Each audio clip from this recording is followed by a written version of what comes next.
कहते हैं रिश्तों को पनपने के लिए उनमें विश्वास और सच्चे जज्बात का होना बहुत ज़रूरी है। यही वो रिश्ते होते हैं जो दुर्भाग्य और दुखों में भी स्थिर रहते हैं और बड़े से बड़े तूफानों में भी संभल जाते हैं। लेकिन जब इन्हीं रिश्तों में ईर्ष्या, स्वार्थ, धोखा और अविश्वास की दीमक लग जाती है तो मजबूत से मजबूत रिश्तों की इमारत भी खोखली हो जाती है, ध्वस्त हो जाती है। क्यों अपने स्वार्थ में लोग इतना बहक जाते हैं कि ना तो उनसे किसी की खुशी देखी जाती है और ना ही किसी के दुख में उनकी आंखें नम होती हैं। क्या किसी को चोट पहुंचाने के लिए लोग इस हद तक जा सकते हैं? आइए देखते हैं एक ऐसा ही संगीन केस जो हमारी सोच पे सवालिया निशान लगाता है।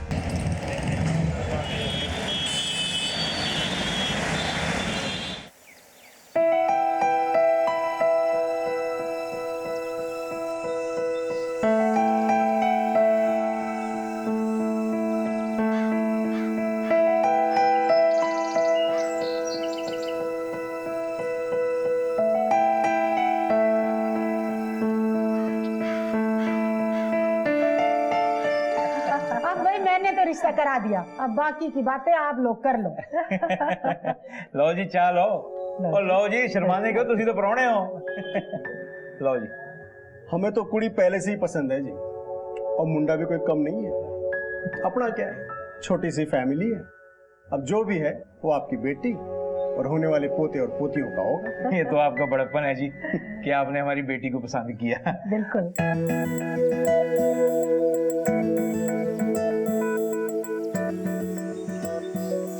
कह रहा था जी, आपके चेहरे पे जो जुल्फें आती है ना, उससे आप और भी सोने लगते हैं। आप तो शर्मा गए। सिर्फ हुसैनी, तुझे भी शर्म आनी चाहिए काके। यार वीरे, गलत टाइम ही एंट्री मारते हो आप। अरे यार, वहाँ नीचे तुम्हारी शादी की तारीख को लेके माथापाची हो रही है, तुम लोग किसी और ही दुनिया में हो। तो क्या करें, और डॉली बुआ के साथ जाके डेट शेट की बातें करें अब। और यार डेट छोड़, तू नीचे आके बस कंफर्मेशन दे दे। यार अब भी कंफर्मेशन देनी है।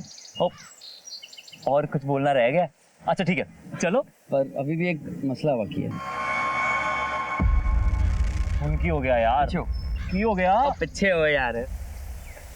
मुझे एक बात बताओ, मैं तुम्हें किस नाम से बुलाऊं? परजाई, हरप्रीत या हरप्रीते?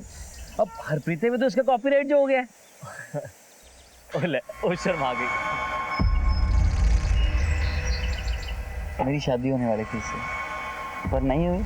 पर कोई नहीं, परजाई तो अपने घर आ रही है ना। यार तू ना अपना भाई है पक्के वाला। आओ यार चलो चलिए।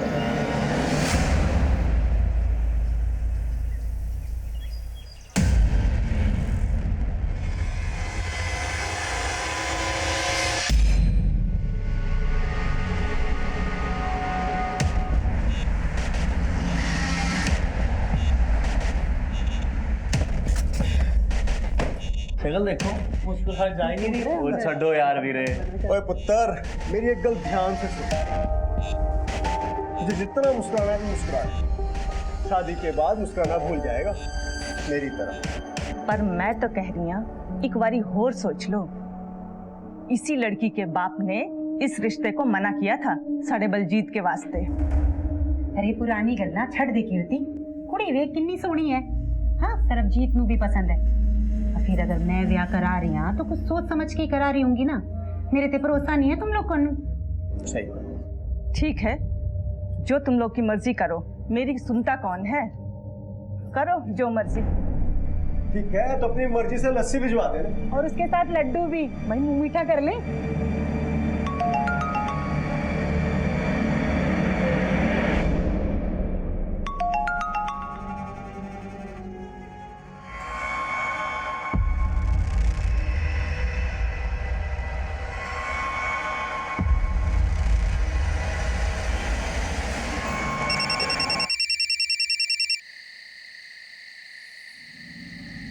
हेलो, रेट कार्ड चाहिए क्या उसका? क्या? जिसके साथ तू अपने रिश्ते के लिए हाँ कह के आया ना, उसी के रेट कार्ड की बात कर रही हूँ। 1 रात का, 2 रात का। वैसे तो उसका नाम हरप्रीत हैगा, पर शिल्पा के नाम से जानी जाती है। अपना ईमेल चेक कर लेना, उसका सारा प्रोफाइल मिल जाएगा रेट कार्ड के साथ। और सुन, जब तू उसे मिले ना तो होटल ले जाने की कोशिश करना, झट से मान जाएगी। वैसे एक बात तो बता, उसका ये धंधा शादी के बाद तू ही संभालेगा क्या? ओए ज़बान संभाल के गाल कर, तेरे में उत्थे आके चित्तर मारने हैं। Hello hello.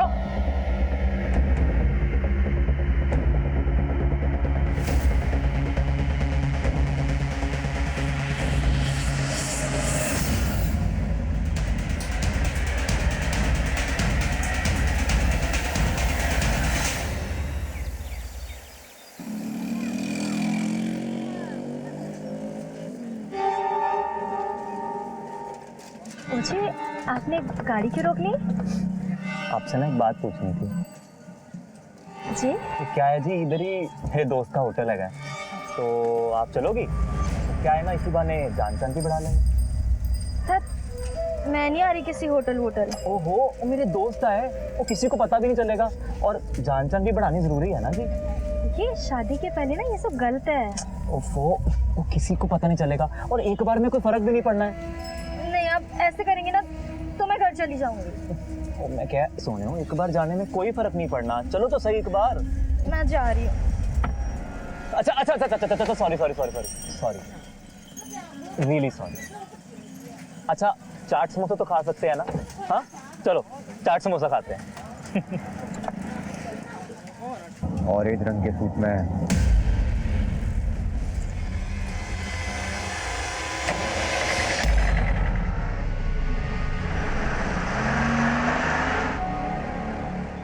एक बात बोलूं जी? जी बोलो। कोई है जो तुम्हें फजूल में बदनाम करना चाहता है? क्या मतलब? मतलब कल रात ही ना किसी का फोन आया था। जिसके साथ तू अपने रिश्ते के लिए हाँ कह के आया ना, उसी के रेट कार्ड की बात कर रही हूँ। वैसे तो उसका नाम हरप्रीत हैगा, पर शिल्पा के नाम से जानी जाती है। और आपके बारे गंदी गंदी बातें बोल रहा था। कौन था वो? ओ जी, होगा कोई दिल जला। वो आप क्यों टेंशन लेते हो? तुमने सोने हो, हजारों दुश्मन होंगे। हाँ, वैसे तो किसी औरत की आवाज थी, पर टेंशन क्यों ले रहे हो? मैं हूं ना आपके साथ। फिर भी कौन हो सकती है वो औरत? ओहो जी, वो इन्ना ना सोचो। सोचना ही है ना, हमारे बारे सोचो। ये सोचो कि हम हनीमून पे कहाँ जाएंगे। आप भी ना। फिलहाल मुझे घर जाना।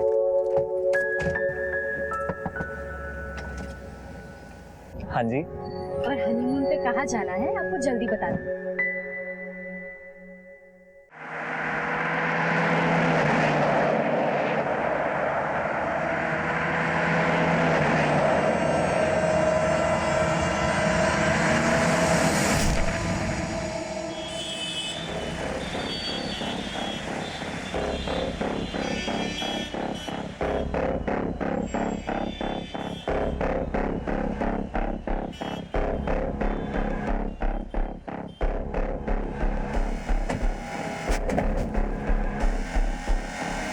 चले चले पीछे।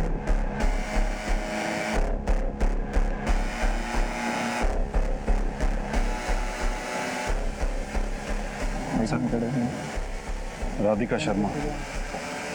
ट्रक का नंबर देखा था?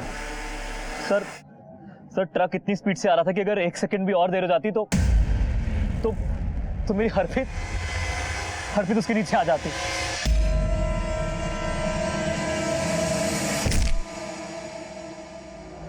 आप लोग इस लड़की को जानते हैं? नहीं सर, हमने इसे कभी नहीं देखा है।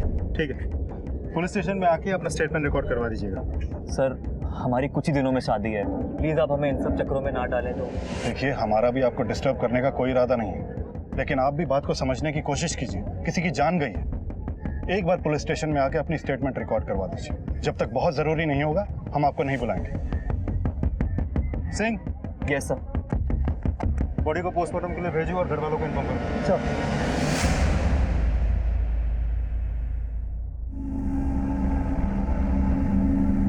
ओ भाई, गाड़ी नहीं आई अभी तक तेरी यार।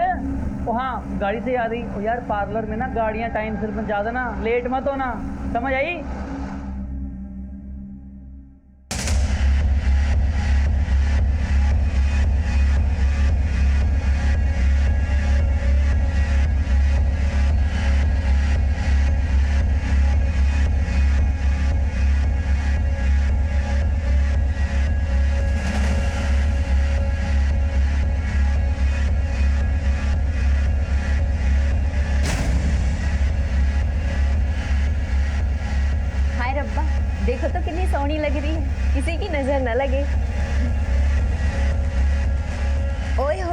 मेहंदी का रंग देख कितना गहरा चढ़ा है। लोग कहते हैं कि मेहंदी का रंग जितना गहरा होगा ना, पति उतना ज्यादा प्यार करता है।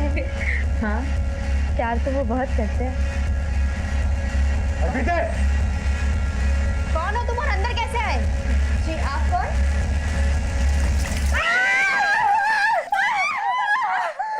मैडम, आपका काम हो गया है।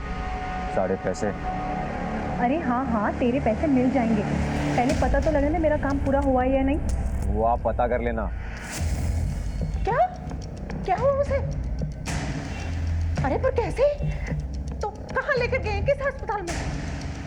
अच्छा अच्छा, हम आते। कमल, कमल। जी बीजी आई। छेती नीचे आ।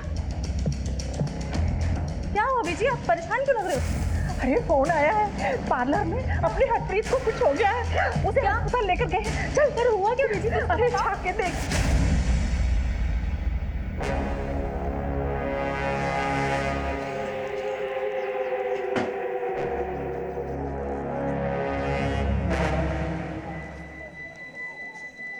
सर, फैमिली को केके हॉस्पिटल बुलवा लिया गया है। ये एसिड इतनी आसानी से अवेलेबल नहीं होता।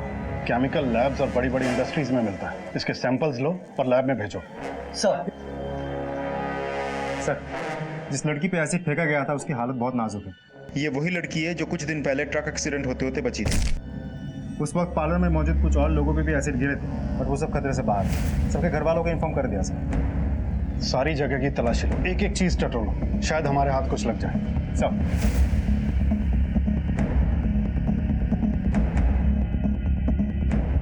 सर जी, मैं दुकान खोलने जा ही रहा था कि तभी मैंने अंदर से एक चीख सुनी। मैंने लगा कोई टोक वोक लगा होगा, तभी मैंने देखा एक लड़का भागता हुआ दिखाई दिया।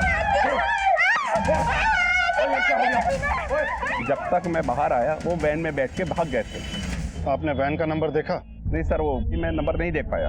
और किसी ने कुछ देखा? नहीं सर, सब कुछ इतना अचानक से हुआ, किसी ने ध्यान नहीं दिया। और इससे पहले कि आसपास के लोग देखते और रिएक्ट करते वो भाग चुका था। इस पार्लर में सीसीटीवी है? सर, इस पार्लर में तो सीसीटीवी कैमरा नहीं है, लेकिन आसपास की दुकान के फुटेजेस हम चेक कर रहे हैं, इन केस कुछ मिल जाए। सर, अंदर ये लेटर मिला है। जब हमारी शादी हो चुकी थी तो तू किसी और नाल शादी कैसे कर सकती है? जे तू मेरी नहीं हो सकती तो मैं तेनू किसी और की भी होने नहीं दूंगा। मैं तेनू मार के अपनी भी जान ले लूंगा। विशाल गर्ग।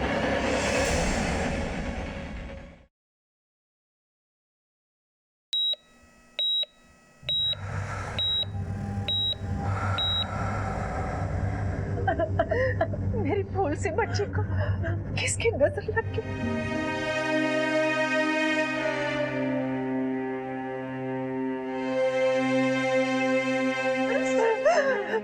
डॉक्टर साहब, डॉक्टर साहब, मेरी बच्ची को बचा लीजिए। उसे कितना दर्द हो रहा होगा। आज तो उसकी शादी है, वो बच्चा है कि ना डॉक्टर साहब? बहन जी, हम पूरी कोशिश कर रहे हैं, भगवान पर भरोसा रखें।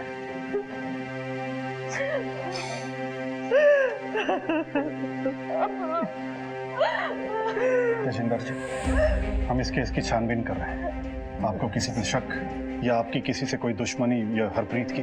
हम बहुत सीधे साधे लोग हैं साहब, हमारी किसी से क्या दुश्मनी हो सकती है? मैं नौकरी पेशे वाला बंदा हूँ, हमारे खानदान में भी किसी से किसी की कोई दुश्मनी नहीं है। कोई लड़का या किसी से कोई चक्कर? हमारी नजर में ऐसा कोई नहीं है। क्यों कमल? नहीं सर, हरप्रीत की लाइफ में ऐसा कोई भी नहीं था। वो तो हमेशा घर पे ही रहती थी। यूँ समझ लीजिए कि होने वाले जीजा जी उसका पहला प्यार थे।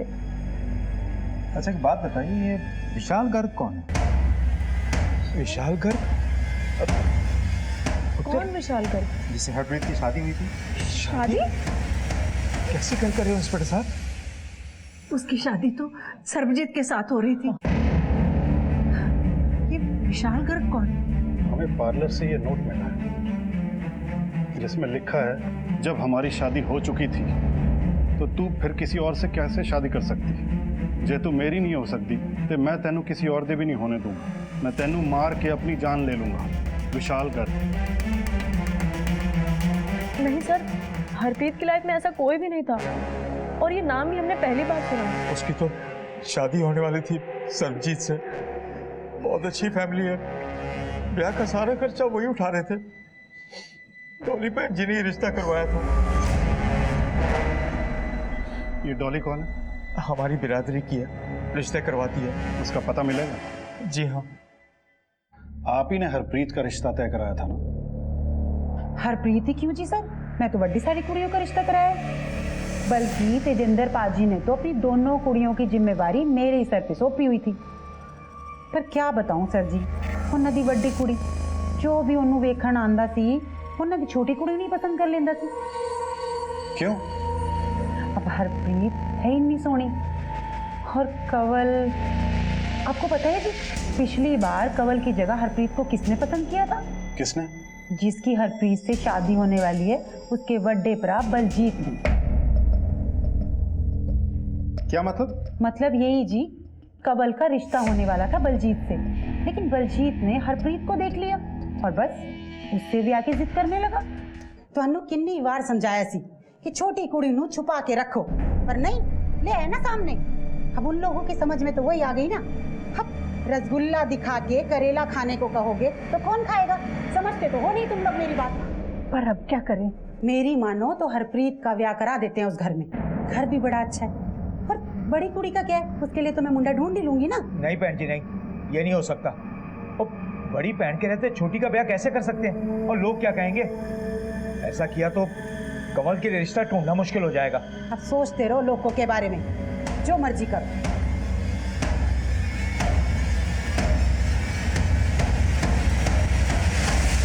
तो फिर सरबजीत की शादी का रिश्ता हरप्रीत के लिए कैसे आ गया? वो तो जी मेरे को उसके प्यो का फोन आया था, बोला कि मेरे मुंडे के लिए कोई कुड़ी ढूंढ लो, तो बस मुझे हरप्रीत की याद आ गई। तो बलजीत, सरबजीत का बड़ा भाई, उसको या उसके परिवार को कोई ऑब्जेक्शन नहीं था?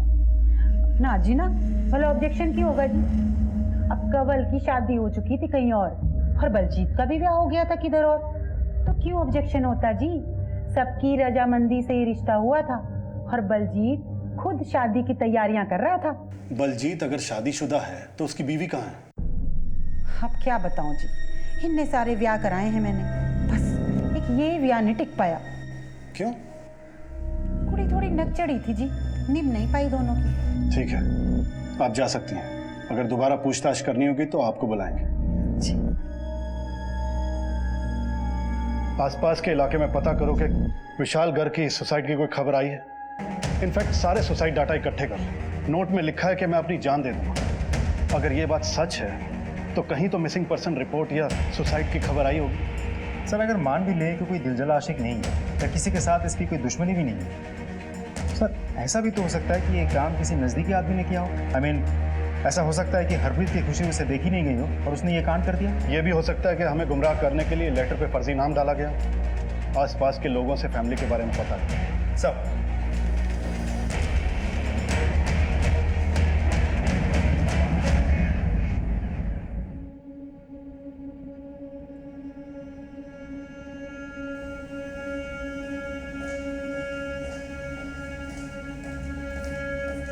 कंवल दीदी ने ਤੁਹਾਡੇ ਨਾਲ ये लेटर भेजा है। अरे छोड़ अपनी दीदी को, मुझे तो तुझसे दोस्ती करनी है, इसलिए कंवल को अपना रास्ता बनाया। मुझे उसमें कोई इंटरेस्ट नहीं।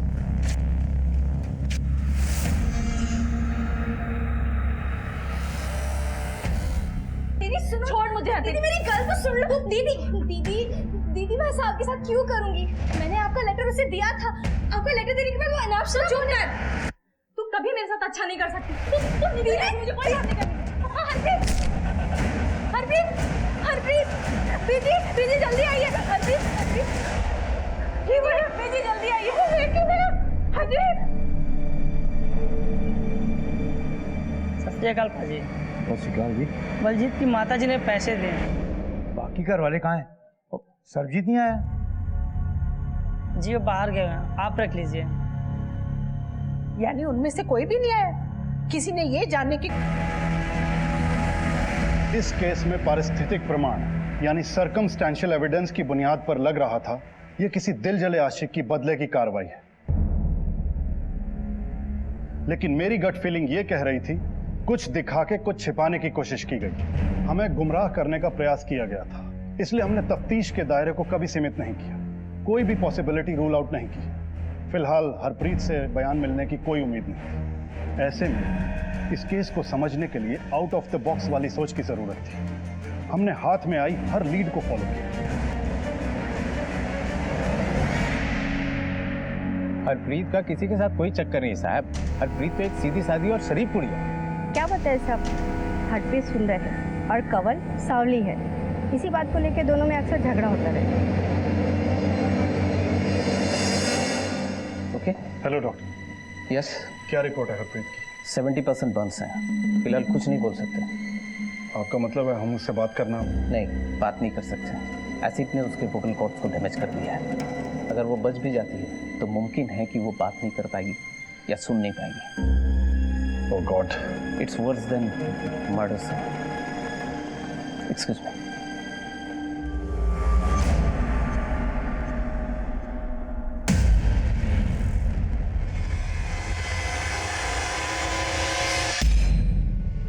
हम ये जानना चाहते हैं कि हाल फिलहाल में कोई हरप्रीत के लिए रिश्ता आया था? किसी से कोई दुश्मनी या कोई अपना जो इस रिश्ते के खिलाफ था? कोई मिलने आया था या किसी ने कुछ कहा था? जी नहीं, कोई रिश्ता नहीं आया था और कोई मिलने भी नहीं आया था। पर हाँ, अब एक फोन आया था। हेलो। सुना है आपकी बेटी की शादी सरबजीत से होने वाली है? हाँ जी, कौन बोल रहे हैं? मैंने तो सिर्फ इतना बताने के लिए फोन किया था कि जिस लड़के के साथ आपकी बेटी की शादी तय हुई है उसके कैरेक्टर के बारे में आपको कुछ पता है भी या नहीं? अरे एक नंबर का लड़कीबाज है, गंदी गंदी गलियों में घूमता है रात भर।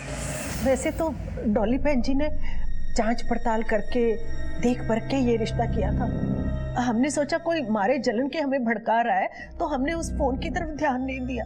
कौन हो सकता है? हम क्या जाने साहब, पता नहीं किसकी नजर लग गई।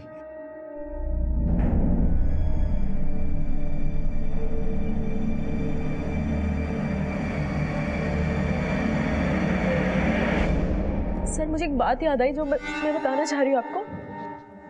क्या बात? सर जब हरप्रीत की शादी की शॉपिंग हो रही थी तो हम कमालपुरा मार्केट गए थे। ये लो बहन जी, ये हो गई आपकी साड़ी और ये रहा आपका बिल। 2100 भैया, 2100 बहुत ज्यादा नहीं है? आपने कुछ डिस्काउंट भी नहीं दिया इस पे। डिस्काउंट कर दिया जी, इससे कम ना हो पाएगा। आपने फिक्स रेट लगाया है। इतने में ना हो पाएगा जी।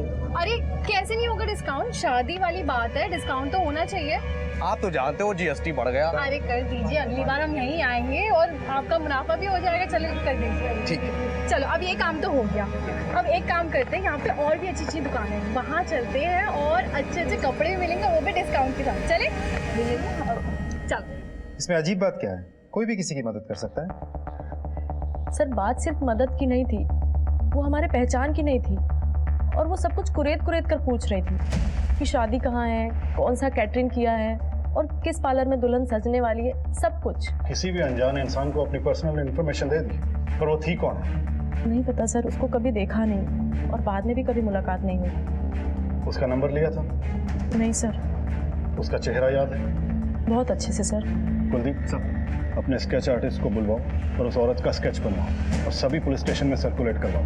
सर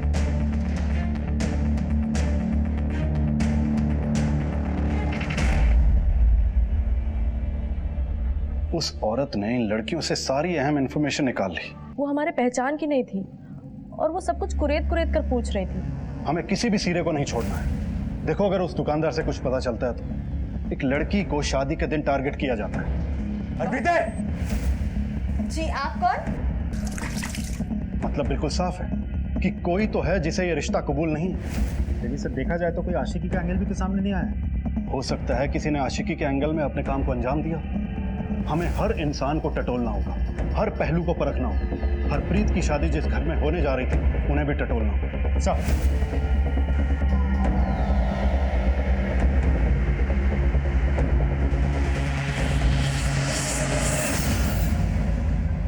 सिंह साहब है घर पे? हाँ जी सर है, आइए। लो, जिसका डर था वही हो गया। दरवाजे पे पुलिस आ गई। मैंने पहले ही कहा था कि ये परिवार मनहूस होगा। अरे हमारे तो भाग फूट गए, नसीब ही फूट गए। बस कर, अब बस कर, मुझे अपना काम करने दे। चल जा अंदर जा। हमें आपसे बात करनी है। अरे बात क्या करनी है? ले चलो थाने, लगा दो हथकड़ी, चलो। बस बस बस, आइए साहब, आइए। आप हरप्रीत को कितना जानते हैं? सर शादी की सारी तैयारियां मैंने की थी तो अच्छे से जानता था, पर अब लगता है कि उसका वाकई किसी के साथ चक्कर था कोई।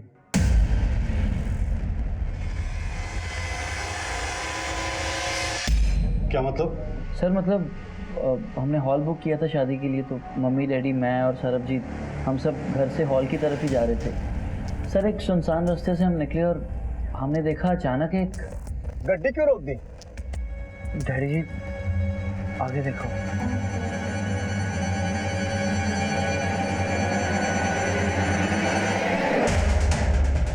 वो चल यार, जा यार गड्डी।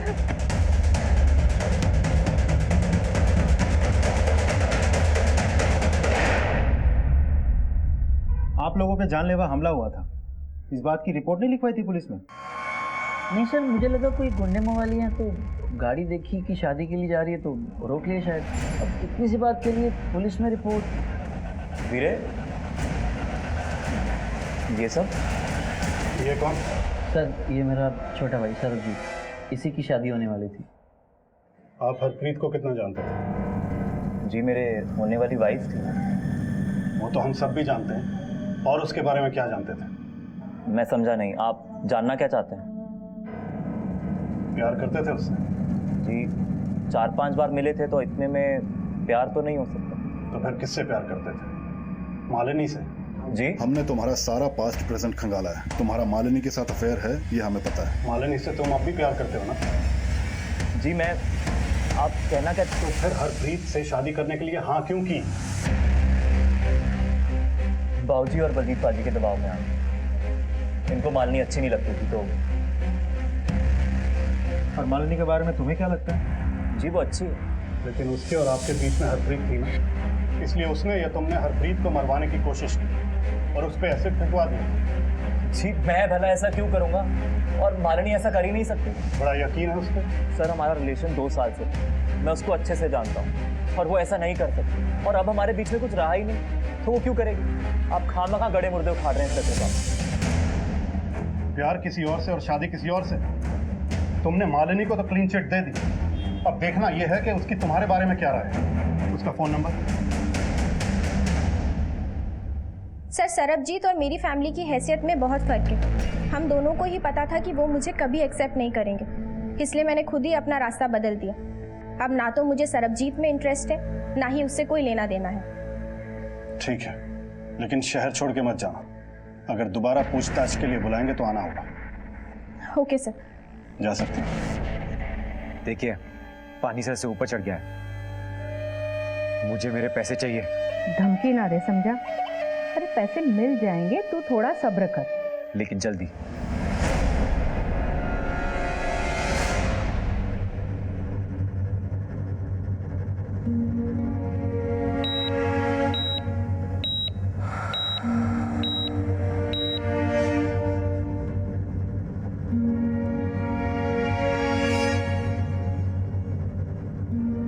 हरियर सब अरेंज कीजिए। डॉक्टर साहब प्लीज।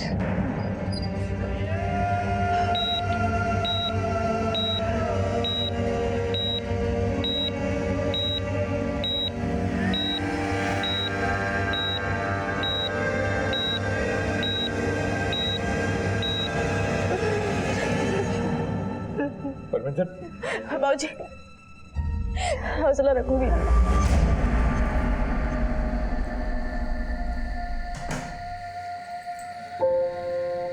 बीजी, बीजी तू आ गई पुत्र? अब तो ऐसे ही सो गए।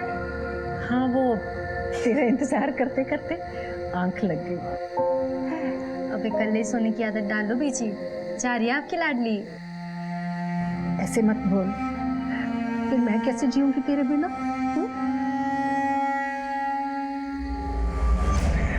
वाहेगुरु मेहर कर दे मेरी बच्ची ते, मेरे बच्चे नू ठीक कर दे, मेरे बच्चे नू ठीक कर दे वाहेगुरु।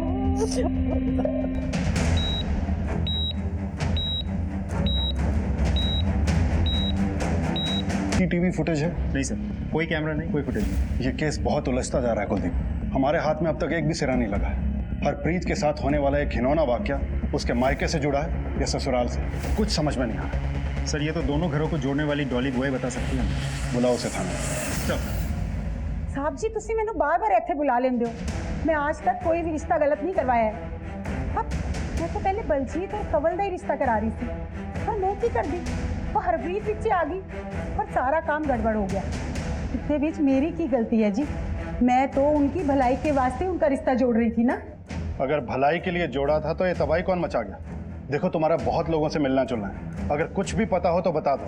रब दी सौजी, मैनू कुछ भी नहीं पता। हाँ, ये सच है कि मैं जलती थी हरप्रीत से, और तो और मेरे माँ बाप भी मुझसे ज़्यादा प्यार हरप्रीत को करते थे, और जिस किसी लड़के को मैं पसंद करती थी वो हरप्रीत का दीवाना हो जाता था।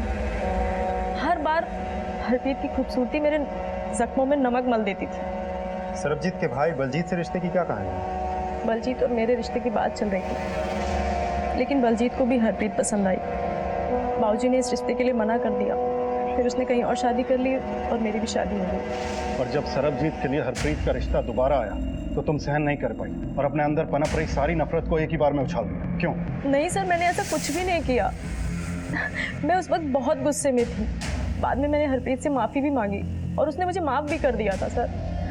और आप मुझ पर शक करें कि मैंने अपनी बहन के साथ ये सब किया। वैसे कुड़ी बुरी नहीं है जी, वो ठंडी कुड़ी है, पर क्या है ना कि उसकी शादी जरा गरीब घर में हुई थी, सुंदर भी नहीं थी देखने में, और हरप्रीत का ब्याह बड़े घर में होने वाला था। दिल ही दिल में कुड़ती थी अपनी बहन से। उसको लगता था कि उसकी सारी खुशियों के आड़े उसकी बहन ही आ रही है, लेकिन हो सकता है कि अब शायद मन बदल गया हो। हरप्रीत के साथ कितना बड़ा हादसा हुआ इसका अंदाजा है तुम्हें? जानती हो कितनी क्रिटिकल कंडीशन है उसकी। हम किसी भी कीमत पर उस वहशी को नहीं छोड़ेंगे जिसने एक हंसती खेलती जिंदगी को बर्बाद कर दिया। ठीक है, आप जा सकती हैं।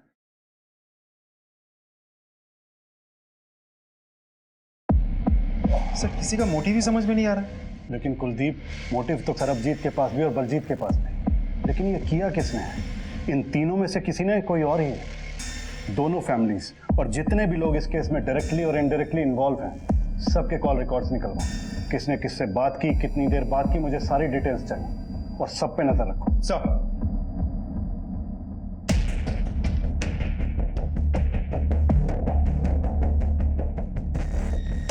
दोनों ही परिवारों की तकरीबन पूरी जानकारी हमें मिल चुकी थी, ऐसा हमारा मानना था। दोनों ही परिवारों के कुछ लोगों पे हमें शक था, लेकिन अभी तक हम उस पोजीशन पे नहीं पहुंचे थे कि किसी एक पे हमारा ध्यान केंद्रित हो। हमारी दूसरी टीम दिन रात एक करके उस वैन और संदिग्ध लोगों को ढूंढ रही थी। हमने आसपास के जिलों की पुलिस से भी मदद मांगी। तुम्हारे पैसे अब तुम्हें मिल चुके हैं ना, तो यहाँ से इतनी दूर चले जाओ कि तुम्हारी परछाई पुलिस को भी ना दिखाई दे। ठीक है सर, अभी बरनाला से एक सिल्वर वैन चोरी होने की खबर आई है। बरनाला से? सर, ठीक है, वहां की पुलिस से कोऑर्डिनेट करो और देखो क्या इन्फॉर्मेशन मिलती है, और उन हिस्ट्री शीटर्स के बारे में भी पता करो। जी सर। सर, बलजीत और कंवल की कॉल रिकॉर्ड्स। अच्छा, तो आग पूरी तरह से बुझी नहीं? मतलब ये कुलदीप, ये बलजीत और कंवल अभी भी आपस में बात करते हैं। शादी वाले दिन 4 बार बात हुई है इनकी आपस में। ठीक हो जाएगा। कहते हैं कि मंदिर, मस्जिद, गिरजाघर, गुरुद्वारों में इतनी तड़प कर दुआएं नहीं मांगी जाती जितने अस्पतालों में मांगी जाती है। फिर हमारी दुआएं रब क्यों नहीं सुन रहा? शांत हो जाओ दीदी, वाहेगुरु हमारी जरूर सुनेंगे। हरप्रीत एकदम ठीक हो जाएगी। पीछे डॉक्टर साहब, डॉक्टर साहब, हरप्रीत कैसी है? I am extremely sorry.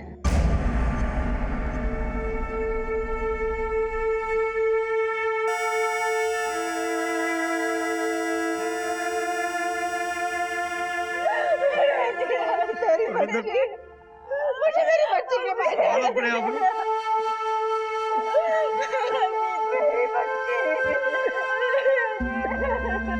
अब कौन तुझे बनाएगा? किसके साथ रूठेगी?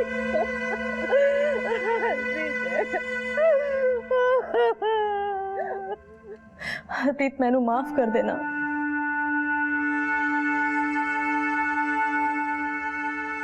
हरप्रीत की डेथ से हमारी इन्वेस्टिगेशन को बहुत बड़ा झटका लगा। हमें उम्मीद थी कि उसे होश आ जाएगा और वो हमें बता पाएगी कि उस पर अटैक किसने करवाया और क्यों। लेकिन अब हमने ठान ली थी, हम किसी भी कीमत पर मुजरिम को ढूंढ निकालेंगे। हम और हमारी टीम दिन रात इन्वेस्टिगेशन में जुट गए। सर मैं मानता हूँ कि मैंने कंवल को काफ़ी सारे फ़ोन किए, क्योंकि शादी की सारी तैयारियाँ, सारे अरेंजमेंट्स मैं ही कर रहा था। और हरप्रीत कितने बजे पार्लर जाएगी, कैसे जाएगी, उसे कौन सी गाड़ी लेने आएगी, ये सब मैं ही डिसाइड कर रहा था। मगर 4 कॉल्स करने की क्या ज़रूरत आन पड़ी थी? सर बिकॉज पहले कंवल पार्लर जाने के लिए तैयार थी, फिर उसने बोला कि वो नहीं जाएगी। मुझे नहीं जाना, मेरी इच्छा नहीं है। ये सारी तैयारियां, रस्में, कपड़े, पार्लर, ये सब चीज़ मेरे लिए भी तो हो सकता था ना, लेकिन तुमने शादी से मना कर दिया। कहाँ वो सब पुरानी बातें हैं, हम सबको क्यों दोहरा रहे हैं? अभी मेरे भाई और तुम्हारी बहन की शादी हो रही है और वो हमेशा खुशी खुशी ज़िंदगी गुजारेंगे और मैं लोअर मिडिल क्लास। मैंने कह दिया मुझे नहीं जाना है। सर मैंने उसको समझाने की बहुत कोशिश की पर वो मानी ही नहीं। आप ही ने हरप्रीत के लिए गाड़ी भेजी थी ना? जी सर। कौन सी गाड़ी? Silver van? जी नहीं, वो सर आप मुझसे क्रिमिनल्स की तरह क्यों पूछताछ कर रहे हैं? क्रिमिनल शब्द का इस्तेमाल ना करें, कहीं आपके लिए इस शब्द का इस्तेमाल हमें ना करना पड़े। सर जिन हिस्ट्री शीटर्स की हमें तलाश थी उनमें से एक सुरजीत है। सुरजीत ने बरनाला से गाड़ी चुराई थी और कल उसे के हॉस्पिटल के पास देखा गया था। Good job Pratap. कहाँ है वो अब? सर करतारपुर के कच्ची बस्ती में। कुलदीप दोनों को उठाओ। सर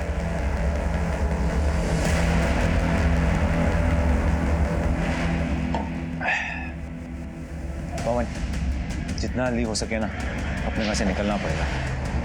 पुलिस, भाग भाग। ए, रुक। ए, रुक। ए, रुक। भाग रहा, भाग रहा। मैंने कुछ नहीं कहा, मत मारो सब। चल।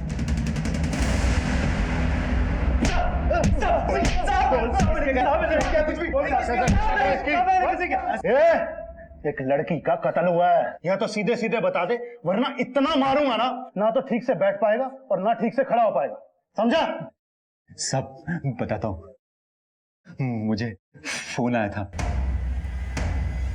एक औरत थी साहब, उसने बोला एसिड फेंकने के लिए उस लड़की पे। किस नंबर से फोन आया था? किस नंबर से फोन आया था? उसका नंबर मेरे मोबाइल में है। कुलदीप सर, इससे नंबर लो और अपने डाटा में चेक करो सर, और अच्छे से सेवा करो इसकी। सर नहीं सर, ये नंबर तो बलजीत के नाम पे रजिस्टर्ड है। तेरे इस नंबर से हत्यारों को फोन किया गया था, अब सच बता दे क्यों फोन किया था?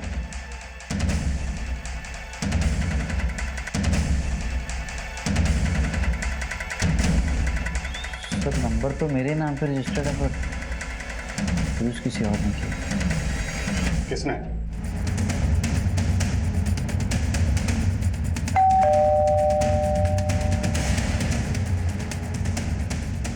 गुरमीत। जी बोलिए। कौन है पुत्र? बेबे पुलिस।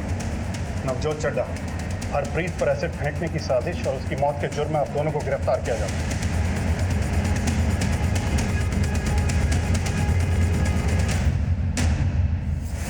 आप लोग सब कुछ बताना चाहते हो या हमें सच उगलवाना होगा? क्या जानना चाहते हैं आप कि हमने हरप्रीत के ऊपर एसिड क्यों फेंकवाया? आप ये नहीं जानना चाहते कि हमारे साथ क्या क्या अन्याय हुआ? आप ये नहीं जानना चाहते कि मेरा और बलजीत का डिवोर्स क्यों हुआ? ये रोने धोने का नाटक छोड़ो और सब सच बताओ। बलजीत ने आपको सब कुछ सच बताया होगा ना, और सरबजीत ने भी आपको सब कुछ सच बताया होगा। क्या आपको किसी ने ये बताया कि मेरी शादी सरबजीत से तय हो गई थी, लेकिन उसने मना कर दिया और फिर मेरी शादी हो गई बलजीत से? मैंने कोई एतराज नहीं किया क्योंकि वो दिखने में अच्छा था, अमीर फैमिली थी, लेकिन मुझे ये नहीं पता था कि वो बीमार है, नपुंसक है, और इसी वजह से मेरा अफेयर हो गया लक्की नाम के लड़के से, और मैं उसके बच्चे की माँ बन गई। और अपना ये पाप छुपाने के लिए मैं IVF के लिए गई और मैंने बलजीत को झूठ बोला कि ये उसका बच्चा है, और उसने उसने सच भी मान लिया इस बात को। फिर पता नहीं वो मेरे घर कैसे आ धमका। तुम्हें डिवोर्स चाहिए ना, भाड़ में जा। बच्चे को तो मैं लेके ही जाऊंगा। ये तुम्हारा बच्चा नहीं है। और वो IVF? वो सब झूठ था।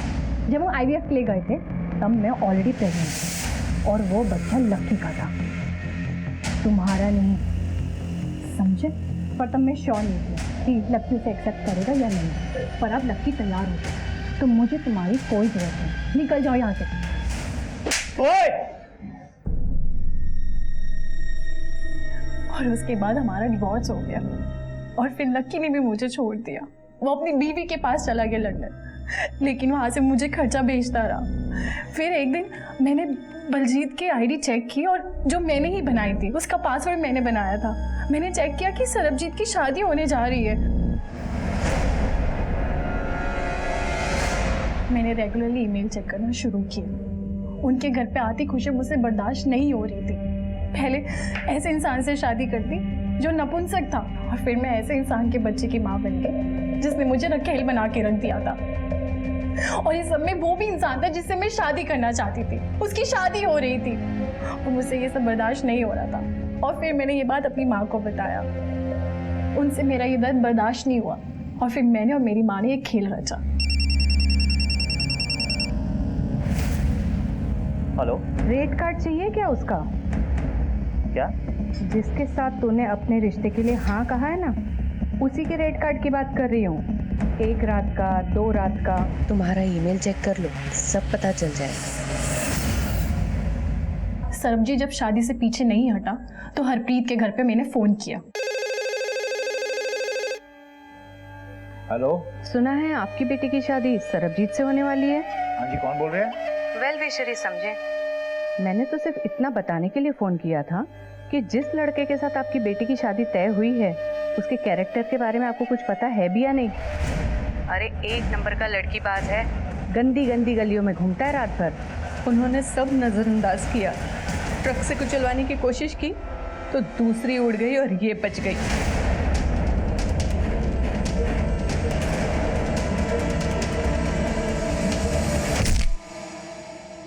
फिर मैंने गुंडे भेजे ताकि मार मार के लड़के वालों की टांगे तोड़ दें और ये दिखाएंगे कि लड़की के किसी आशिक ने ये काम किया है।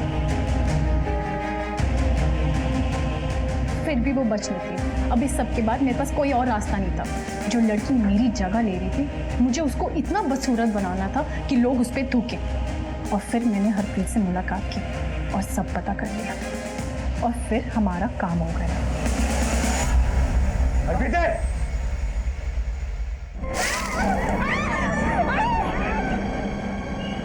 हेलो मैडम, आपका काम हो गया है। 7.5 पैसे। अरे हाँ हाँ, तेरे पैसे मिल जाएंगे। पहले पता तो लगने दे मेरा काम पूरा हुआ या नहीं। मेरे साथ जो नाइंसाफी हुई थी, मुझे उसका बदला लेना था, सो मैंने ले लिया। एक घटिया सोच के चक्रव्यूह में तुम लोग इतने स्वार्थी हो गए थे कि एक निर्दोष लड़की की हत्या कर दी। तुम्हारे इस जुर्म के लिए तो फांसी की सजा भी छोटी है।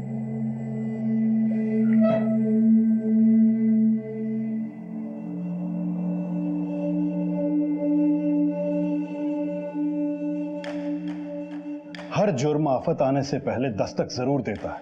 हमें बस अपने आसपास की घटनाओं पर पूरा ध्यान रखना चाहिए। लापरवाही और गफलत इतनी भी नहीं रखनी चाहिए कि आसपास के इशारे ही समझ में ना आए। पहले सरबजीत को हरप्रीत के बारे में गलत इंफॉर्मेशन दी गई, फिर हरप्रीत के परिवार वालों को सरबजीत के खिलाफ भड़काया गया, फिर सरबजीत के परिवार पर हमला करवाया गया। हरप्रीत को लॉरी से कुचलने की साजिश की गई और दोनों ही परिवार गफलत में डूबे रहे और अंजाम एक निर्दोष लड़की ने सिसक सिसक के दम तोड़ दिया। अपने ईमेल अकाउंट के एक्सेस को सरबजीत और बलजीत ने इग्नोर ना किया होता, कमल और हरप्रीत ने अनजान गुरमीत को अपनी सारी इंफॉर्मेशन ना दी होती, रिश्ता तोड़वाने वाले फोन कॉल्स को इग्नोर ना किया होता, पुलिस की मदद ली होती, तो ये जुर्म टल सकता था। आप सबसे गुजारिश है कि अगर कोई भी अजीब बात हो तो उसे इग्नोर ना करें, उसकी तह तक पहुंचने की कोशिश करें ताकि आने वाली आफत से बच सकें या वक्त रहते संभल सकें, क्योंकि दस्तक पर संभल जाने से बड़ा नुकसान टल सकता है। देखते रहिए क्राइम पेट्रोल दस्तक। मकसद बताना नहीं, बचाना है।